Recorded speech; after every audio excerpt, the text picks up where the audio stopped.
강혜신의 오늘의 미국.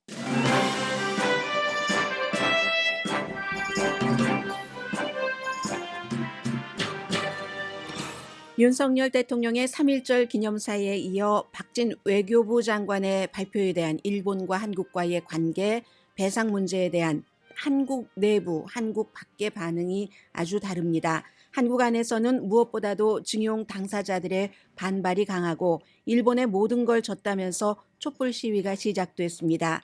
그러나 미국에서는 한국과 일본의 오랜 역사 분쟁이 한국의 노력으로 일단 앞으로 나가게 됐고 진전이 있을 가능성이 높다고 봅니다. 뉴욕타임스는 윤석열 정부가 더 이상은 2차 대전 중 강제징용된 한국 피해자에 대한 배상을 일본에 요구하지 않고 한국 정부가 기금을 만들어 직접 지불하겠다는 이 발표는 한일 관계를 개선을 하기 위한 가장 중요한 결단이라고 평가했습니다. BBC 방송은 이로써 불안정한 한반도 주변 정세에 대응하는 한일 간의 긴밀한 협조가 가능해졌다고 논평했습니다. 보수 정치행동위원회 CPEC 연례회의에서 트럼프 전 대통령은 여전히 스타였고 숭배 대상이었습니다. 트럼프 전 대통령은 자신이 아니면 3차 대전이 일어날 것이라는 취임사를 했었던 그날 이후 가장 어두운 연설을 했습니다. 그러나 전보다 에너지는 많이 약해졌고 지지자들의 반응도 전과 같진 않았습니다. 트럼프 전 대통령이 CPEC에서 주목받는 시점에 트럼프의 대안으로 유력한 정치 스타 론 디샌티스 플로리다 주지사는 캘리포니아주에서 자신의 떠오름을 확인했습니다. 미국을 플로리다주처럼 만들 것을 강조했습니다. 한국의 사위로 불리는 레리 호건 전 메릴랜드 주지사가 2024년도 대선에 출마하지 않는다고 선언했습니다. 이유는 트럼프를 대통령으로 만드는데 도움을 주기 싫어서라고 밝혔습니다. 바이든 대통령은 어제 엘라바마주 셀마의 그 유명한 에드먼드 패터스 브리지 위에서 미국의 투표권과 민주주의가 여전히 위험하다고 경고했습니다. 애틀란타 경찰 훈련소 부지가 화염병, 벽돌 등의 공격을 받았습니다. 시위대는 경찰의 군사화 반대를 외쳤는데 35명이 체포됐습니다. 재택근무와 하이브리드 근무가 늘어나면서 직장에서 개인의 성격 테스트하는 게 일반화되고 있습니다. 직원을 채용할 때 이력서보다 성격 테스트를 보는 회사도 생겨납니다. 캘리포니아주 신혼부부가 하와이주의 한 스노클링 여행사를 상대로 500만 달러 손해배상 소송을 했습니다. 스노클링 여행사가 자신들을 바다 한가운데 버린 뒤에 본인들은 가까운 섬으로 위험하게 헤엄쳐서 살아났다는 주장입니다. 여러분 안녕하십니까? 오늘의 미국 강혜신입니다. 한국에서 3.1절을 전후로 해서 굉장히 뜨거웠던 이슈가 오늘 미국의 국제뉴스로는 탑입니다. 새벽에 제가 4시 때부터 시간대마다 NPR 방송은 이 내용을 가장 먼저 보도를 했고 한국어와 영어 그리고 이제 한국 현대사에 능통한 최상훈 서울지국장에 있는 뉴욕타임스가 이 이슈를 지나칠 리가 없었습니다. 그리고 역시 한국에 대해서 꼼꼼하게 보도를 하고 있는 BBC 방송도 논평을 포함한 보도를 내놨습니다. 먼저 이제 기본적으로는 그 뉴욕타임스의 내용을 전해드리겠습니다. 최상훈 특파원의 한국에 있고 한국말에 능통하고 영어에도 능통하고 한국 역사에 누구보다도 특히 민주화 이후의 한국 현대사에는 굉장히 잘 알고 있는 사람이기 때문에 그리고 이 기사는 최상훈 특파원, 최상훈 서울지국장 혼자 쓴 게 아니라 일본에서 2명의 일본계 기자가 함께 썼습니다. 그리고 그 가운데 한 명은 일본 지국장이기도 합니다. 한국과 일본과의 역사 분쟁은 너무너무 잘 알고 있는 거지만 이 같은 내용을 뉴욕타임스나 BBC 방송이 보도를 할 때는 한국 사람을 대상으로 보도를 하는 게 아니라 세계인을 상대로 보도를 하는 것이기 때문에 이제 처음부터 많이 설명을 하는 부분들이 있습니다. 한국과 일본의 역사 문제, 징용 문제, 그리고 위안부 문제, 또 교과서 문제 이런 것에 대한 분쟁은 어느 정도냐면은 뉴욕타임스는 딱 한마디로 이렇게 설명합니다. 2011년부터 지금까지 양국에서 서로 국빈 방문도 하지 않을 정도다. 특히 이제 징용과 위안부 문제, 또 2018년도에 대법원에서 징용 나가신 분들이 15분이 소송을 해서 한국 대법원에서는 미쓰비시 그 중공업과 그리고 이제 니폰 일본 그 철강 회사가 직접 이분들께 배상을 해라 했는데 일본 회사에서는 하지 않고 있고 일본 정부도 거기에 대해서 움직이지 않고 있고 이런 상황에서 한국이 나이스하게 보이기로 결정을 했다 하는 겁니다. 가장 진일보한 결정이라고 얘기를 하면서 윤석열 대통령이 한국과 일본의 관계 개선이 최우선이라는 것을 보여준 결정이고 그리고 이걸 이제 미국에서 계속 탑뉴스로 전하는 것은 미국이 원했던 것이기 때문이기도 합니다. 아시아의 첫 번째 동맹국 일본, 두 번째 동맹국이라고 할 수 있는 한국이 잘 지내기를 바랄 수밖에 없죠. 인도 태평양 시대에 중국 문제도 그렇고 북한 이슈도 그렇고 특히 이제 한국에서는 윤석열 대통령은 3.1절에 일본을 과거의 일에 대해서 비난하지 않고 과거 군국주의 침략 국가로 볼 것이 아니라 이제는 미래를 향해서 나가는 파트너 국가로 봐야지 된다 해서 엄청나게 비난을 받았습니다. 특히 이제 더불어민주당을 중심으로 한 야당과 진보 진영에서 아니 말이야 그 보수는 일제시대에는 거기에 부역하더니 그리고 나서도 지금 일제 식민지 시대가 청산되고 수십 년의 세월이 흘렀는데도 여전히 일본색을 버리지 못하는구먼 이런 비난을 굉장히 많이 받았습니다. 그리고는 그 사이에 박진 그 외교부 장관이 일본의 외무상과 여러 번 직접 간접적으로 회담을 했죠. 회담을 하고 어제 발표한 것, 오늘 미국 매체에는 전부 박진 외무장관이 발표하는 내용을 그대로 보이스를 인용을 합니다. 박진 장관이 영어도 잘하지만 한국에서 한 것이기 때문에 한국말을 그대로 미국 언론이 전해주고 거기에 이제 영어로 통역을 입히는 이런 건데 바이든 대통령은 화합과 파트너십의 새로운 챕터를 여는 장이다. 피해자들은 제일 중요한 분들이죠. 굴욕적이라고 했고 이건 또 워싱턴을 기쁘게 하는 그리고 일본에도 얻은 게 없는 굴욕적인 양보라는 비난이 있습니다. 이런 모든 내용을 미국과 해외 언론이 전부 보도를 합니다. 그리고 여기서 핵심이 왜냐하면 더 이상 일본에 요구하지 않고 한국 회사가 일본 회사가 아닌 한국에서 이제 기금을 만들어서 뭔가를 하고 그리고 또 다른 기금을 만들어서 뭐 일본의 징용과는 전혀 상관없는 유학생들을 돕는다든가 이런 식으로 하면서 추후에 일본 회사들이 여기에 참여하길 바란다. 참여할지 참여하지 않을지는 알 수 없죠. 참여하기를 저도 바랍니다만 그래서 이제 핵심은 이 같은 직접적으로 징용 당시에 피해를 준 회사들이 돈을 대지 않는다는 것. 그랬더니 소송을 하신 분 가운데서 15분 가운데서 3분이 생존해 계신가요? 그분들은 전부 돈 안 받겠다고 했습니다. 굶어 죽더라도 그 돈은 안 받는다. 그리고 이제 94세의 양금덕 할머니가 인터뷰를 많이 하고 있는데 비슷한 얘기를 하십니다. 일본은 우린 수없이 들어오는 얘기입니다. 박정희 시대에 끝난 게 아닌가. 5억 달러 원조와 싼 차관 8억 달러 이 즈음 되는 그 돈으로 일본은 근데 그렇게 말하진 않습니다. 그때 끝난 게 아닌가라고만 얘기를 하고 다른 세계의 그 전문가들은 그 돈으로 한국이 고속도로도 놓고 주요 업계를 일으켜 세우지 않았는가. 포스코 같은. 그래서 이번에 그 기금을 출연하는 회사들이 포스코를 포함한 일본의 당시에 65년도 외교관계 수립하면서 일본으로부터 무상 원조 받고 아주 싼 이자로 차관 받고 할 때 그 돈으로 컸던 그 회사들이 돈을 내는 것 아니겠습니까? 근데 일본은 그렇게까지 구체적으로 지적한 적은 한 번도 없습니다. 다만 국가와 국가 사이의 합의였는데 그 이후에도 또 있었는데 그걸 정권이 바뀔 때마다 한국은 대통령이 바뀔 때마다 이걸 바꾼다. 이게 이제 일본의 입장이라는 것 그대로 얘기를 하고 있습니다. 두 나라의 차가운 관계는 워싱턴의 대통령이 몇 번 바뀌면서도 골칫거리였습니다. 한국에서도 이랬다 저랬다 또 박근혜 전 대통령도 잘 나가는 듯 하다가 정말 아주 쌀쌀한 박근혜 전 대통령으로서 보일 수 있는 가장 쌀쌀한 모습을 오랫동안 보였기 때문에 사실은 아버지가 해놨었던 협상이기도 한데요. 그래서 오바마 전 대통령이 미국 대통령으로서는 굉장히 어려움을 겪었고 그 이후에 트럼프 바이든 대통령도 마찬가지입니다. 그래서 한국이 눈에 띄는 스텝으로 관계 개선을 시작을 했는데 뉴욕타임스는 아마도 perhaps 진전이 있을 듯 보인다라고 얘기를 했습니다.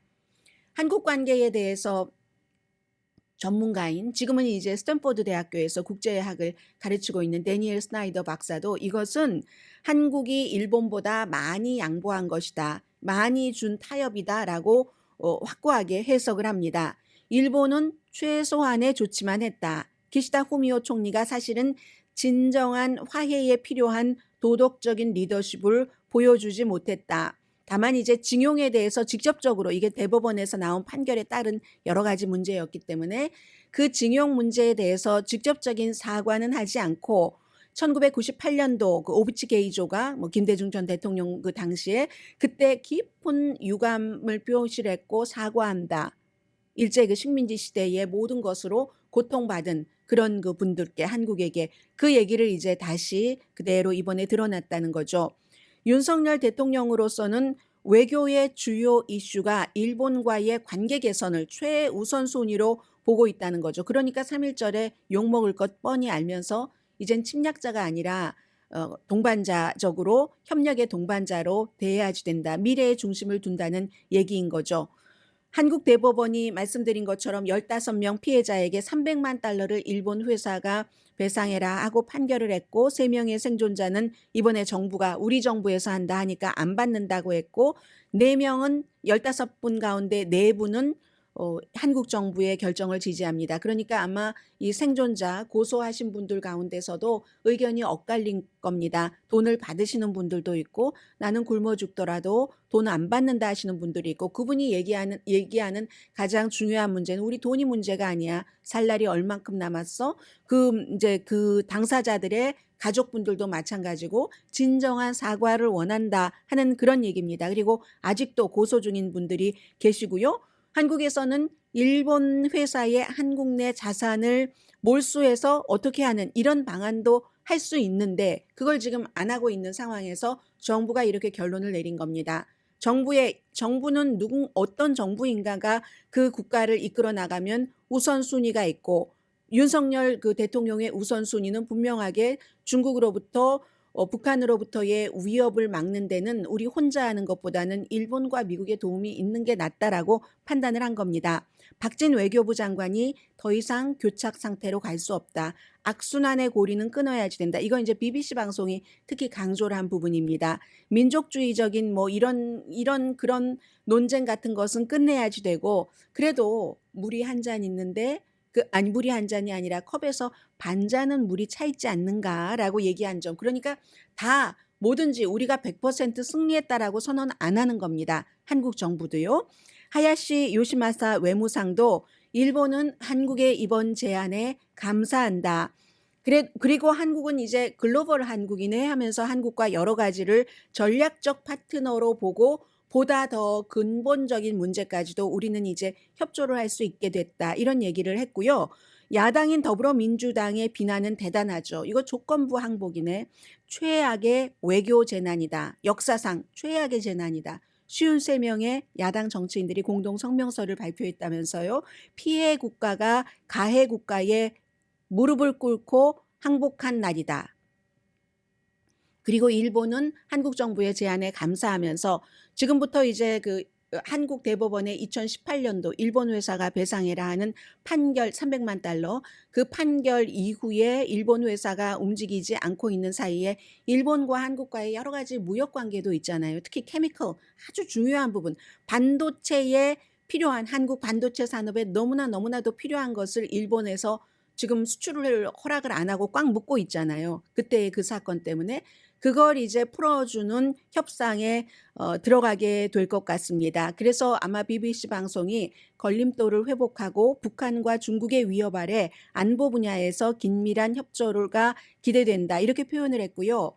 이원덕 국민대학교 일본 전문가의 말을 미국 매체에서 뭐 여러 매체에서 인용을 하고 있는데 넓은 맥락에서 볼 때는 어쩌면 유일한 해결책일 수 있다. 왜냐하면 분쟁이 길어지더라도 일본으로부터 더 나은 양보를 얻을 수 있다는 보장이 없다는 얘기입니다. 이게 한국에서도 아니 보수는 친일파야라는 비난이 있는 것처럼 일본도 지난 뭐 10년 넘는 기간 동안에 굉장히 우경화됐잖아요. 그리고 지금 일본의 여당 정치권도 그렇고 해서 일본 사람들도 한일 관계가 중요하다고 생각하는 사람들이 해가 지나갈수록 줄어들고 있습니다. 그만큼 한국에 대해서 과거보다 일본 사람들도 악감정을 많이 갖고 있기 때문에 이 기시다 후미오 일본 총리가 데니엘 스나이더 스탠포드 대학교 교수는 도덕적으로 용기가 없었다라고 비난을 했지만 자신도 정치인이기 때문에 일본의 정서를 생각할 수밖에 없는 거죠. 그게 바로 이원덕 국민대 일본 전문 교수가 얘기를 하는 겁니다. 분쟁이 길어져도 일본에서 더 나은 양보를 얻을 수 있다는 보장이 없다. 그렇게 볼 때는 이제 일본이 뭐 2011년 이후에 국빈 방문 서로 안 했는데 일본에 초대를 하겠죠. 당연히 윤석열 대통령. 또 G7 정상회담이 히로시마에서 5월 달에 있고 그 전에 이제 워싱턴을 또 뭐 국빈 자격으로 오랜만에 한국 정상이 국빈 자격으로 백악관을 방문할 것 같고 그런 것들은 결국은 뭐 국빈 방문으로 윤석열 대통령이 미국에 와서 대접을 받느냐 안 받느냐가 중요한 게 아닙니다. 그건 하나도 중요한 게 아닙니다. 왜 그렇게 될 때 외교적인 지렛대로 활용할 수 있다. 이제 이런 지적을 하는 거고요. 그러나 말씀드린 것처럼 한국에서는 굉장히 촛불 시위하는 거 보니까 깜깜한 밤에 아주 일사불란하게 피켓 같은 거 딱딱 맞춰서 들고 하는 그 시위가 만만치 않을 것이다 하는 그런 느낌은 확 사진 한 장으로도 옵니다. 제가 원덕 일본 전문 교수의 말을 딱 들으면서 오랜 동안 저도 잊고 있었던 게 생각이 났습니다. 아마 로스앤젤레스에서도 1990년대 초에 여러분들 로스앤젤레스 타임스에도 크게 보도가 됐고 우토로에 있는 징용 간 사람들이 갑자기 어떤 회사가 그 땅을 사서 우토로에 징용을 갔잖아요. 1910년도부터 45년 해방되기 전까지 거기서 한국 사람들이 많이 살고 있었는데 한 15만 명의 그때는 조선인이라고 얘기를 한 조선인이 전쟁에서 일본의 광산에서 비행기 만들고 뭐 만들고 군수품 만드는 일을 징용으로 끌려가서 했었잖아요. 그런데 그렇게 하다가 한국으로 귀국하지 못한 사람들이 모여서 그냥 정말 판자촌처럼 했다가 마을을 이루고 살았는데 갑자기 부동산 개발업자가 확 들어와서 다 나가라 하니까 나갈 데가 없어서 이분들이 미국까지 와서 방송을 했습니다. 그때 제가 우토로 방송을 했었습니다. 많은 여러분들께서 아마 이 방송 듣고 계시는 분 가운데서도 그 당시에 저희가 이 우토로 이걸 어떻게 할 것인가 막 일본 대사관 앞에서 뭐 일본 닛산 자동차를 불태우나 이런 것도 기획을 했었고요. 너무 많은 분들이 뭐 그때 일하는데 필요한 우표도 보내주셨고 누가 돈 달라고 하지도 않았는데 체크도 보내주셨고 했습니다. 그게 1990년대 초였습니다. 우토로에서 막 비행장을 건설한다고 한국 분들이 가서 그랬는데 갑자기 쫓겨나게 된 그런 상황이었는데 90년 되면 2000년, 2010년, 2020년, 30년도 훨씬 전이잖아요. 그때와 지금 뭐가 달라졌습니까? 해결된 게 없어요. 그래서 그 당시에 제가 제일 앞서 LA타임즈에서 대서특필했습니다. 대서특필했다고 보도를 해드렸는데 LA타임즈에서 먼저 대서특필해서 저희가 방송에서 우토로 그 주민을 위해서 캠페인을 했었던 게 아닙니다. 저희가 캠페인을 시작하면서 LA타임즈가 취재를 나왔습니다. 저희 방송사로 취재를 나와서 대서특필했고 그때 LA타임즈에도 한국 기자가 있었기 때문에 취재를 요청하지도 않았어요. 알아서 왔더군요. 카니간 기자였습니다. 그 카니간 기자는 미국의 미주리 대학교에서 저널리즘을 공부하기 전에 쭉 어렸을 때부터 일본에서 살았어요. 아버지는 역사학자고 일본에서 살았기 때문에 일본 말을 제일 잘하고 그 다음에 영어, 그 다음에 한국어를 하고 문화는 완전히 능통했고 지금은 뭐 한류, 김치 이런 걸 다 한국말 소리나는 대로 표기를 하는데 그걸 제일 먼저 했었던 사람이 카니간 기자입니다. LA타임즈. 일본에서 살아서 일본의 모찌도 좋아합니다. 이분은. 일본의 음식도 좋아하고 일본의 뭐도 좋아하고 하지만 또 역사적인 이런 문제가 있었을 땐 일본을 굉장히 비난하는 기사를 썼습니다. 그런데 30년이 지나서 지금 그 카니간 기자가 2019년도에 나이도 많이 되셨고 당시에 77세로 암으로 세상을 떠났습니다. 그런 것을 취재했었던 기자도 떠나고 몇 년이 지났는데 해결된 게 뭐가 있습니까? 그런 면에서 볼 때는 어쩌면 이 교수의 말이 맞을 수도 있겠다. 넓은 맥락에서 볼 때는 분쟁이 길어지더라도 일본으로부터 더 나은 양보를 얻을 수 있다는 보장이 없다면 유일한 해결책일 수 있다. 그리고 한국이 더 많이 양보한 선진 국가이다. 그리고 그만큼 양보했으니까 일본도 뭔가를 해줘야지 되는 압박감을 갖는 이런 의견도 있다는 것 말씀드립니다.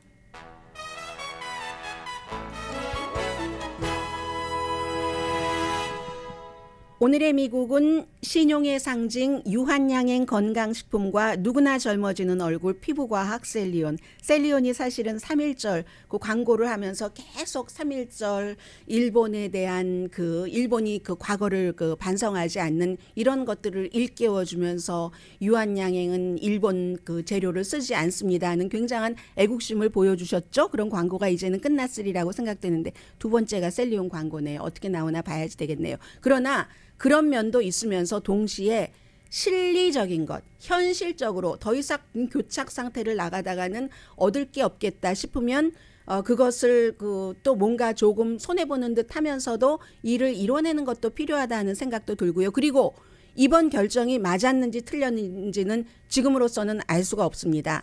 윤석열 대통령의 결정이. 그것은 곧 또 시간이 지나가 봐야지 또 운용하는 과정에서 나올 수 있는 것이라고 생각이 되고요. 라디오 서울 방송 오늘의 미국 듣고 계십니다. 공화당원이신 분들은요. 주말에 정말 중요한 일들이 어느 정도 좀 윤곽도 볼 수도 있고 1차 마무리가 됐습니다. 워싱턴 DC 주변에서 오랜만에 CPAC 공화당의 정치행동위원회에 나흘 연례 회의가 어제 이제 마감이 됐죠. 그리고 캘리포니아주에서는 오렌지 카운티와 세미밸리의 로널드 레이건 박물관에서 론 디센티스 플로리다 주지사가 와서 연설을 했는데 먼저 CPAC은 참 이게 묘한 겁니다. CPAC이 정확하게는 이제 보수 정치 행동 컨퍼런스, Conservative Political Action Conference 약자로 이제 CPAC이라고 하잖아요. 로널드 레이건 전 대통령 시대에 이제 이게 확 이렇게 시작이 된 거죠. 이제 주최하는 그룹은 있습니다. 아메리칸 컨서버티브 유니언이라고 해서 미국 보수 연합이 주도를 하는 그런 CPAC이라는 매년 한 번씩 하는 보수 공화당들이 모여서 막 이제 여러 가지를 하고 하는 그런 컨퍼런스인데 66년인가요? 네, 66년 맞네요. 66년부터 75년까지 로널드 레이건이 캘리포니아 주지사를 했습니다. 그런데 그때 이 CPAC이 만들어졌거든요. 74년도에 기조연설, 처음에 만들어졌을 때 첫 번째 기조연설을 로널드 레이건 전 대통령이 했습니다. 그래서 아주 오랜 동안 트럼프가 등장하기 전까지는 이 CPAC 보수하면은 로널드 레이건으로 상징이 됐는데 어느 순간부터 한 2016년부터 트럼프가 막 이제 후보로 나오고 하고 그때부터는 이제 이 트럼프의 어떤 이벤트가 돼버렸습니다. 올해도 마찬가지였고요. 그런데 아직도 그러니까 트럼프를 추종하는 사람들의 모임입니다. 열기는 많이 약해졌지만 취임사에서 트럼프 전 대통령이 미국인 대학살 이런 얘기를 해서 보통 어느 나라 대통령이고 취임사는 밝고 희망을 주는데 참 어두웠다 했었잖아요. 토요일에 연설할 때도 정말 어두웠습니다.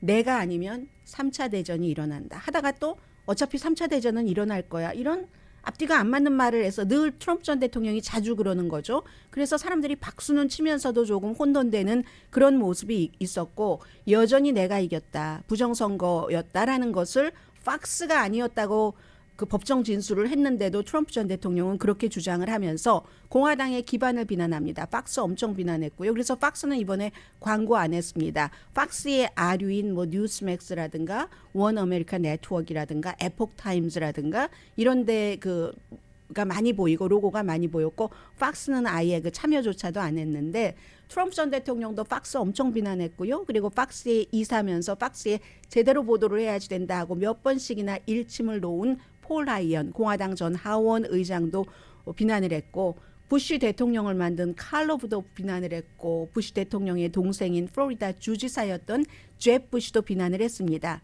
그런데 45대 대통령도 메시지는 3차 대전이 일어날 거야. 이런 어두운 메시지를 전하면서도 좀 그 톤이라든가 에너지 같은 것은 제가 들어도 확실히 전보다 약해져서 조금 생기가 좀 덜하다 하는 것을 느꼈습니다. 그런데도 메시지는 쇠퇴하는 미국이다.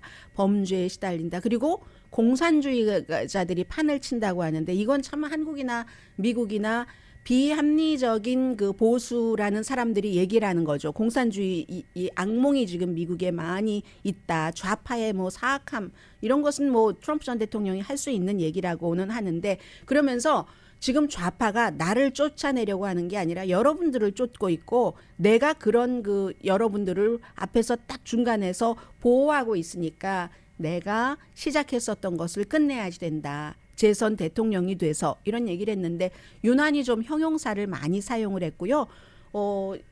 대선에 나가겠습니다 한 뒤에 네 번째 그 이벤트를 갖는 겁니다. 불법 체류자에 대해서 막 얘기를 했고 불법 체류자들이 미국에 와서 아주 막 화려한 호텔에 살고 있다 하면서 미치 매코넬 공화당 상원 원내대표는 중국을 사랑하는 정치인이다. 아마 또 와이프가 무슨 뭐 중국계니까 그렇게 얘기했을지도 모르겠고요. 뭐 중국과는 조금 다른 성향이긴 하지만 맨하튼 검사는 본인을 기소하고 했으니까 인종차별주의자다라고 얘기를 했고 그리고 이제 그 마가를 굉장히 많이 외쳤죠. 그리고 또 그 애리조나주에서 주지사에 출마했다가 떨어지고 나서 부정선거를 엄청 주장하다가 전혀 그게 설득을 얻지 못한 그 카리 레이크라는 팍스의 전 로컬 여자 앵커는 연설을 하고 나서 트럼프 초상화 뒤에 가서 막 뒷모습 탁 보이면서 짝 달라붙는 옷 입고 트럼프의 그 초상화에 키스를 쫙 하고 뭐 이런 일들도 있었습니다. 그리고 사람들은 트럼프가 마치 백악관 집무실에 있는 것과 같이 만들어 놓은 그런 모형 앞에서 사진도 찍었는데 그런데 애틀란틱의 어떤 기자가 표현을 하는데 그럼에도 불구하고 저는 현장에는 가보지 않았잖아요. 여러 클립으로 본 것이지. 파티가 끝난 뒤 뭐 새벽 1시쯤 그런 분위기인 것 같았다. 아무리 트럼프에 대한 지지가 많았어도 원래 처음부터도 그 좌석이 전부 차지 않았고요. 론 디센티스와 비교되는 거죠. 원래 뜨는 별과 지는 별이라고 할 수는 없지만 그게 다른 거죠. 해서 처음부터 차지 않았고 90분 이상 연설을 했는데 거의 2시간 연설을 했는데 연설을 하다가 점점 톤도 낮아지고 하니까 사람들이 나가는 거예요. 그랬더니 다시 이제 강력한 아주 그런 게 빠르잖아요. 트럼프 전 대통령이 전쟁 이런 것으로 끌어들였었고 그리고 니키 헤일리와 마이크 폼페오는 트럼프가 연설하기 전에 연설을 했고 스타들은 많이 빠졌습니다. 마이크 펜스 부통령이라든가 팀 스캇 사우스캐롤라이나주의 상원 트럼프의 전당대회에서 흑인이면서도 인종차별이 없다 이렇게 연설을 했었던 니키 헤일리의 가장 가까운 지금 경쟁자인 그리고 뭐 사우스다코타 주지사라든가 버지니아의 그랜 용킨 주지사라든가 미치 매코넬 또 로나 맥다니엘 그러니까 공화당의 그 전국위원회 의장 케빈 메카티도 안 갔어요. 이번에는 대신에 자이르 볼소나로 대통령이 이거 부정선거였다라고 트럼프와 거의 비슷하게 주장한 그 사람이 미국의 시펙에서 연설했고 마이크 린들 벽의 가이도 연설을 했습니다. 모의 조사는 당연히 과거에는 로널드 레이건의 시펙이었지만 지금은 트럼프의 시펙이니까 트럼프가 연설하기에 이제 하루 전에 모의 조사를 했더니 공화당 예비선거 공화당의 후보로 트럼프 지지 60%, 디센티스 지지 20%. 그리고는 또 한 사람 포커스를 받은 사람이 스티브 배넌이 굉장히 중요합니다. 이 사람 감옥 갈지도 모르거든요. 4개월. 왜냐하면 의회에서 소환장을 여러 번 보냈는데도 나오지 않고 해서 의회 모독죄로 그 밖에도 뭐 벽을 세운다 하고 돈 엄청 모아서 벽 세우는 데가 아니라 뭐 100만 달러 이상을 개인 용도로 썼다고 하니까 그것에 대해서도 유죄를 받았으니까 뭐 감옥에 갈지도 모르는데 어쨌든 지금으로서는 우린 트럼프를 지지하는 수밖에 없다. 누구를 뭐 학습시켜서 학교에도 아닌데 그럴 수는 없다 하면서 트럼프를 강하게 지금 지지를 했고 공화당은 단합을 원하는 게 아니라 승리를 원한다. 이게 다른 겁니다. 이게 이제 스티브 배넌이라는 트럼프의 첫 번째 수석 보좌관이었었고 수석 자문이었었던 전쟁광으로 불리는 것을 좋아하는 그런 사람. 뭐 단합이 필요 없어. 이기기만 하면 돼 하는 얘기를 했고요. 아무튼 트럼프 전 대통령이 마지막에 거의 끝 무렵에 내가 정치를 하기 전에 난 얼마나 아름다운 인생을 살았는지 몰라. 내 인생은 화려했었고 아주 막 고급 막 이런 거 갖고 싶은 것은 다 가졌었고 이런 얘기를 하니까 이제 사람들이 빠져나갔어요. 시간도 오래됐고 하니까 다시 전쟁의 언어를 쏟아내면서 이제 그 연설을 마무리를 했습니다. 아무튼 약했지만 트럼프의 무대였던 것 분명하고 트럼프의 무대였다기보다 트럼프의 쇼였다고 할까요? 여전히 그 CPAC 특히 이제 복음주의자들이 참 트럼프를 많이 지지하고 있구나 하는 것을 볼 수 있기 때문에 아직까지는 그리고 또 하나 얘기를 했어요. 기소 연설하기 전에 뉴스맥스와 인터뷰를 하는데 만약에 지금 기소될 수 있는 케이스가 한두 케이스가 아니잖아요. 트럼프 전 대통령이 기소가 되면은 어떻게 할 것인가. 그래도 나는 대선에 출마하겠다 하는 그런 얘기를 했고요. 그에 비해서 이제 론 디센티스는 오렌지 카운티에서는 비공개한 900명 모였다고 하고 시미밸리 도서관에서는 로너드 레이건 도서관에서는 1000명 이상이 모였다고 하는데 내일 책이 나오거든요. 항상 이 대선에 출마하려고 하는 사람들이 책을 쓰잖아요. 마이크 펜스도 그랬고 마이크 폼페오도 이미 책을 발간했고 니키 헤일리도 마찬가지고 게빈 뉴섬 주지사의 이름을 말하진 않았습니다. 그런데 캘리포니아는 문제가 많다라고 얘기를 했어요.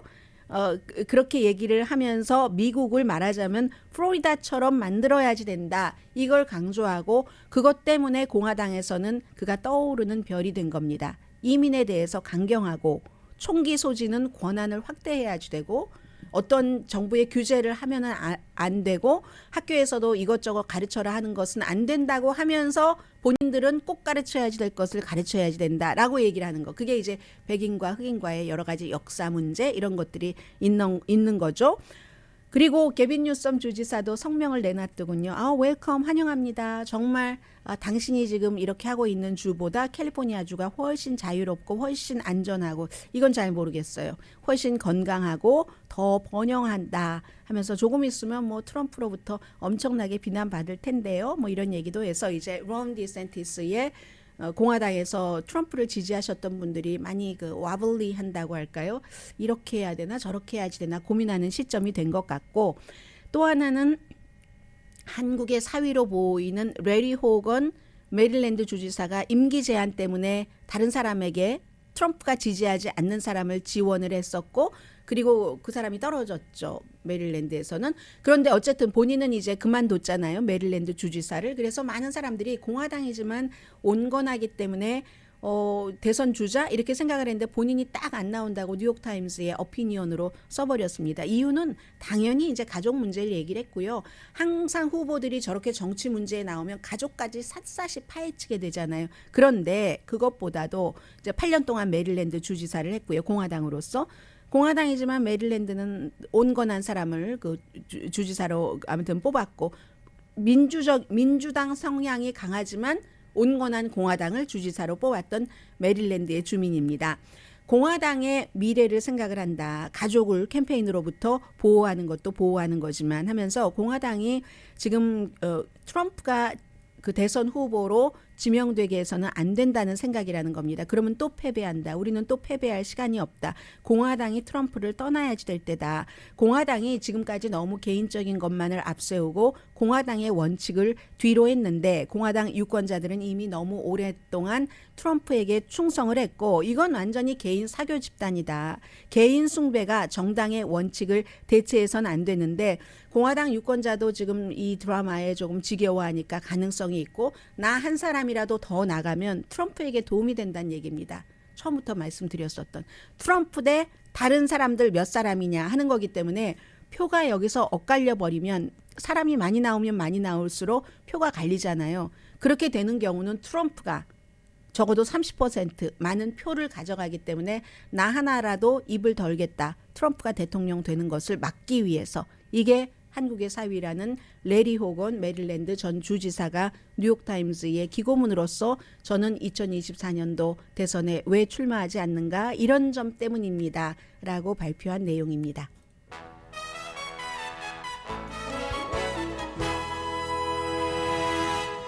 라디오 서울 방송 오늘의 미국 듣고 계십니다. 회사에서나 어떤 기관에서 성격 테스트는 오래전부터 해왔습니다. 그런데 지금 하이브리드로 일하시는 분들 많으시고요.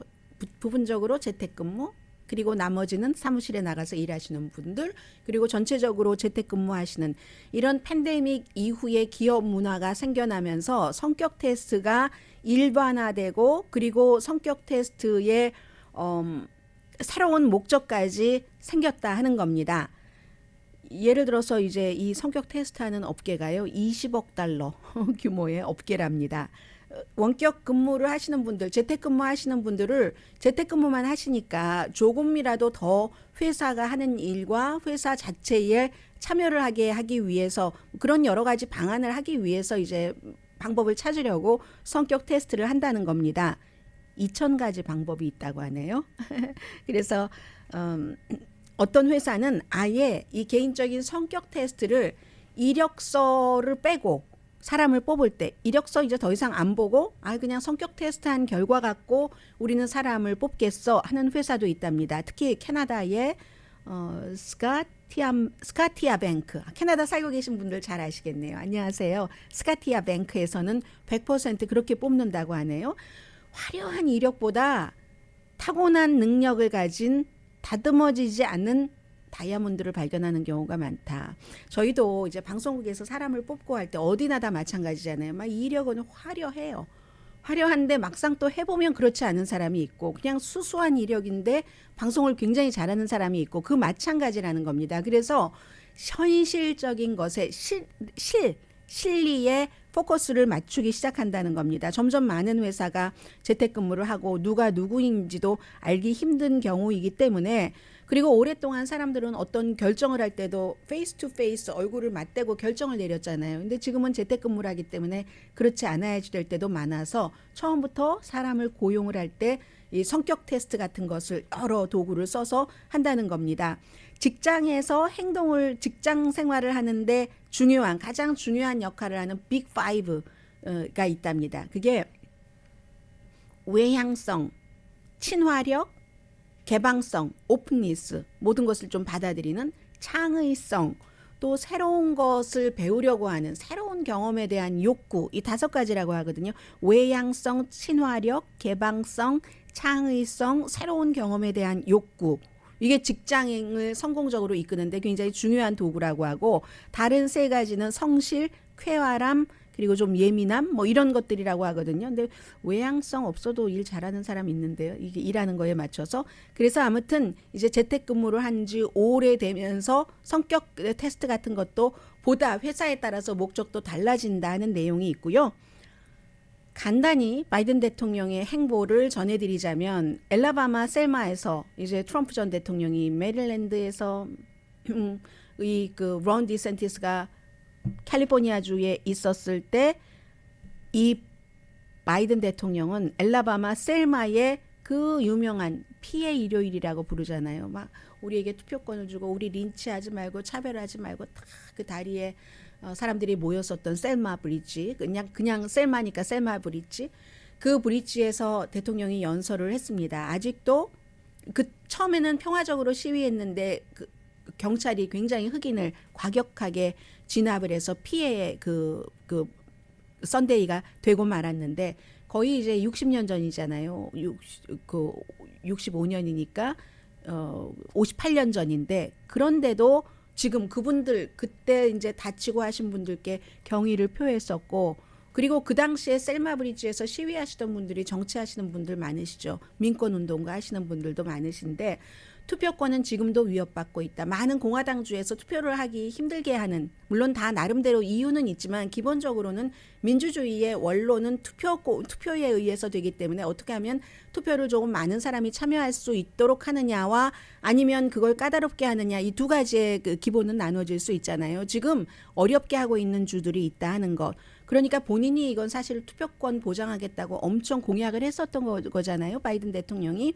그것을 잘 지키지 못한다고 실망하는 사람들에게 직접 이제 대선에 출마한다는 발표를 앞두고 연설을 할 수 있는 그런 것이었고요. 혐오와 극단주의에 대한 경고도 했습니다.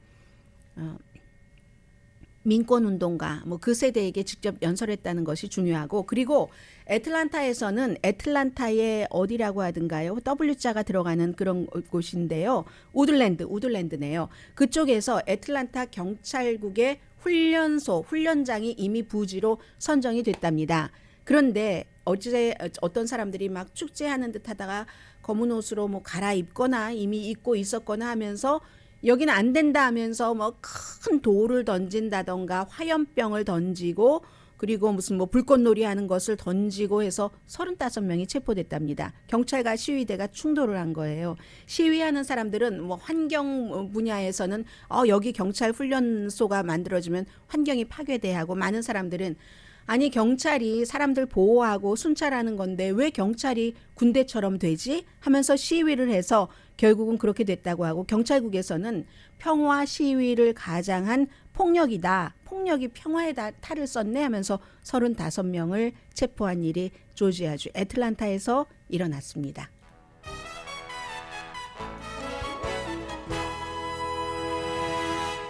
라디오 서울 방송 오늘의 미국 듣고 계십니다. 네, 한국 분들도 그 스노클링 뭐 하시는 분은 다 아시고 안 하시는 분들은 뭐 특별히 상관없으니까 뭐 길게 말씀은 안 드리겠습니다. 스노클링 하시는 분들이 많으신데요. 이게 미국의 MBC 방송에서 보도를 하더니 바다 건너 영국에서까지 보도를 하네요.